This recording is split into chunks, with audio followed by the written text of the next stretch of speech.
Hey, how's it going? Amelia here. Let's see what's making news.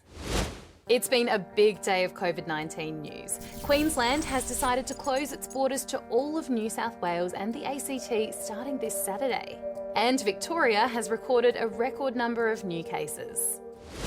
After one new COVID case in the last 24 hours, Queensland is taking no risks. I can now confirm that our Chief Health Officer is declaring New South Wales and the ACT a hotspot.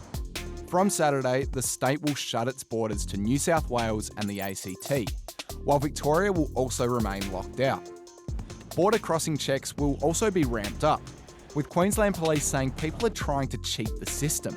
It's really, really disappointing that people in our community are still telling lies and deliberately trying to mislead the system so they can get back into our state. Meanwhile, Victoria is still struggling with new cases. 725 new cases were confirmed today in the state, which is the biggest daily increase since the pandemic began.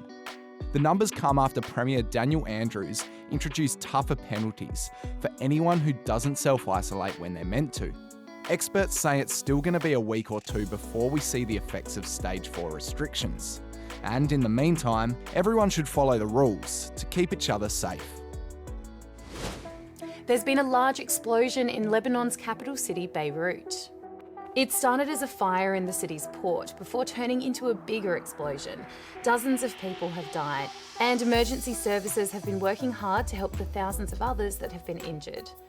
News stories like this can be a bit overwhelming, so if you're feeling upset, you can head to the BTN website for our guide on dealing with upsetting news. Reigning champ Rafa Nadal has become the latest tennis star to pull out of the US Open because of worries about COVID-19. The 2020 US Open will be the first Grand Slam in 21 years that won't feature Nadal or Roger Federer, who's out injured. Rafa joins Aussie stars Nick Kyrgios and world number 1 Ash Barty in skipping the event. Now let's meet a young music fan in the UK who's been putting his time in isolation to good use. He's created his own magazine called Pint-Sized Punk. While it started as a fun English project, he's now selling copies all around the world. Here's Arlo. Hi, my name is Arlo. I'm the Pint-Sized Punk. I'm in England in a tiny little town called Salford, right in between Bristol and Bath. My love of punk came from my mum and dad. I decided to start the zine because, let's face it, homeschooling was getting a bit boring and I was getting frustrated. But my mum also asked me what I wanted to write about, and I wanted to write about music. The zine's about my love of music.